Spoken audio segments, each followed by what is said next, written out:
be a while. You guys know, man, many words. I do come at you today from a little bit different angle. I got hit with some news this morning that has got me thinking about something. I can't think about anything else. One of those kind of things. A really good friend of mine that I played ball with in college. And if you don't know this about me, I'm a pretty emotional guy, believe it or not. Anyway, so today's just going to be one of those days. Just have to forgive me ahead of time. But a friend that I played ball with in college, his brother passed away this last weekend. Kind of on his own accord, and you kind of wonder why. And I guess I preface with that in terms of talking about sacrifice here in the future, or here in the next few minutes, kind of illustrate or point out that you're here.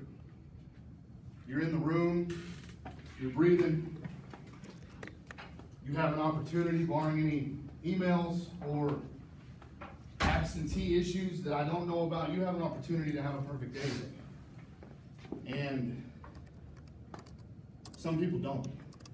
See what I'm saying? Where I'm coming from with that? You're here. And why you would go through anything in life, show up somewhere and not give it everything you have, I don't understand. And until this gets up and running, I do have it in my hand, so I'm just going to go ahead and keep going. But I wanted to preface with that just because I haven't been able to think about anything else this morning, and halfway through the morning I'm thinking, crap, I've got boot camp today. You know, that ought to be a real hoot. That's me being funny. But anyway, that was kind of heavy for me, and I just wanted to illustrate it because you hear it all the time, and it's kind of a cliche, but you know, you're here today, give it all you got. But it becomes more of a reality whenever something like that actually happens, and it happens to you, and it hits close to home. So I just wanted you to think about it in those terms. But you do have an opportunity today to have a perfect day. You have an opportunity every day to have a perfect day in one way, shape, form, or another. No, it's on, I'll just do it off of this. Okay. I'm going to read it anyway. It's on my user account. How many of you guys remember what I talked about last year? Anybody? Raise your hand. What? You wanted to find an excuse to win and not lose. No, but what was the word of the day? Oh, no. Anybody? Kind of illustrates another point that I have. And I just thought of this yesterday. Did it all by myself and was really proud of myself for it.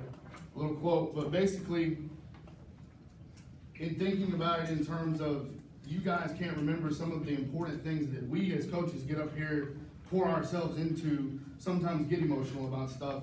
If mentally you don't care, then when it comes time to be physical, your body won't dare.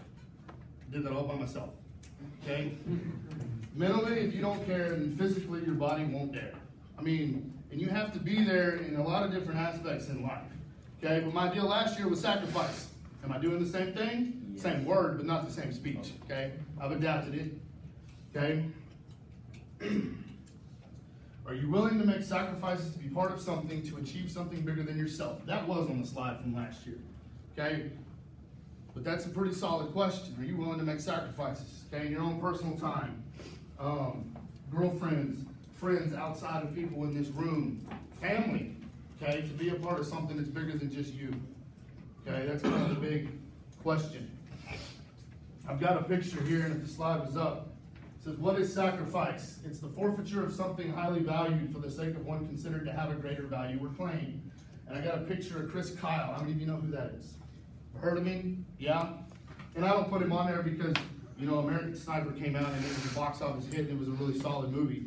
But just to point out that here's a guy who was mentally, physically, spiritually, he bought into something that was bigger than Chris Kyle. 4 tours, okay, in the Army,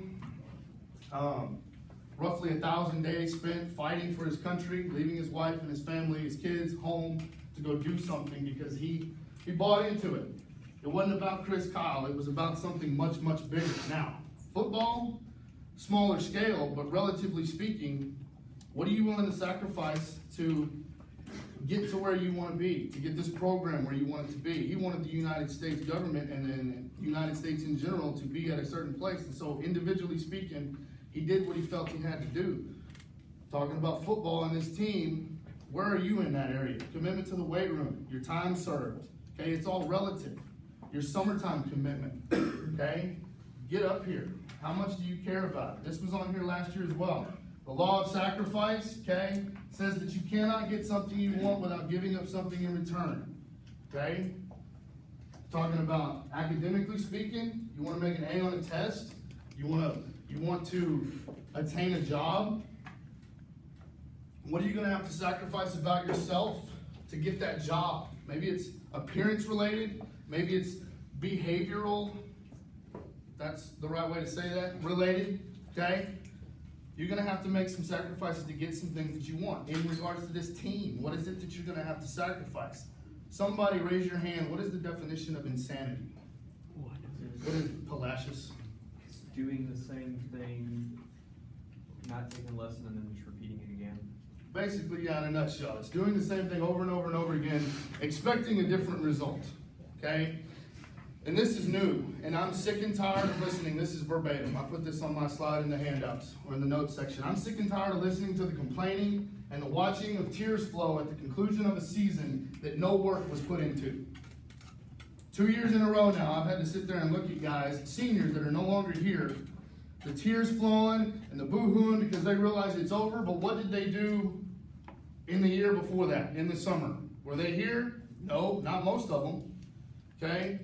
My first boss told me something that stuck with me. If you did all you could do, there's no reason for tears. I don't know that I wholeheartedly believe that because there are different types of tears, okay? But basically saying, if you're not willing to work and put the time in, there's no reason why at the end of a season it doesn't work out the way you want it to, you should be crying. Because what'd you put into it to begin with? Rejoice with how far you've come. Every single day.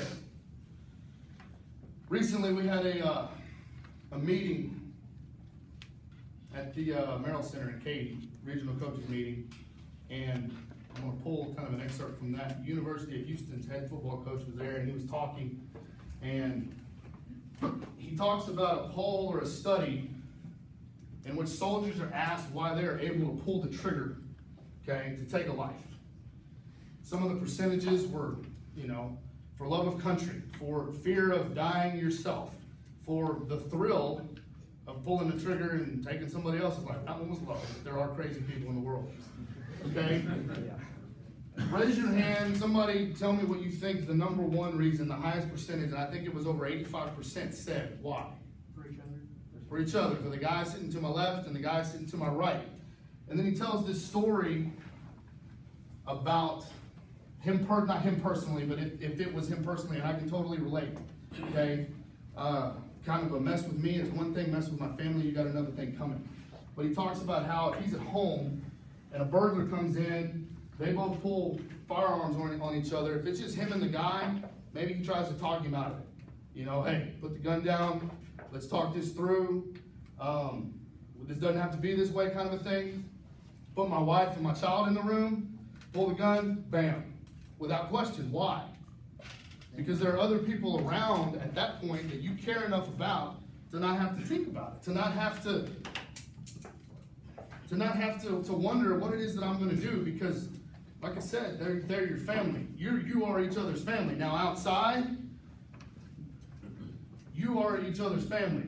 You are each other's family, each other's family, each other's family. And I told my guys on day one, and I'm sorry, when we're outside, I don't care about you guys. Now, in here, yeah, we're all the same Tomball Cougars. But outside, we're trying to beat y'all's ass. Just like you guys are trying to beat everybody else, and you guys are trying to beat everybody else, you have to pardon my French, okay? Talking about having that bond together as brothers. And I might get emotional with this just because it fires me up. I'm passionate about what I do. But this is a quote that a Marine gave. And it has a quote from John 15. It says, "Greater love has no one than this, that he lay down his life for his friends." Again, you're going to have to forgive me. But he says, some of us have long hair, some of us have short hair, some curse more than we should, some don't curse at all. Most of us are assholes, but every single one of us will stand face to face with the Grim Reaper and say, "Off. This is my Marine." Now, my question is, how many of us mentally have sacrificed and given of ourselves to the point where I'll stand up to that Katy Tiger, say, "Not today"? Because in essence, and they're a classification above us, but in the Houston area, you hear the words, or you hear about the Katy Tigers, and you think, I don't know about that one. Mentally, how many of us are there? How many of us are willing to walk on the playground, so to speak, okay, walk up to the biggest and baddest looking dude there and hit him in the jaw?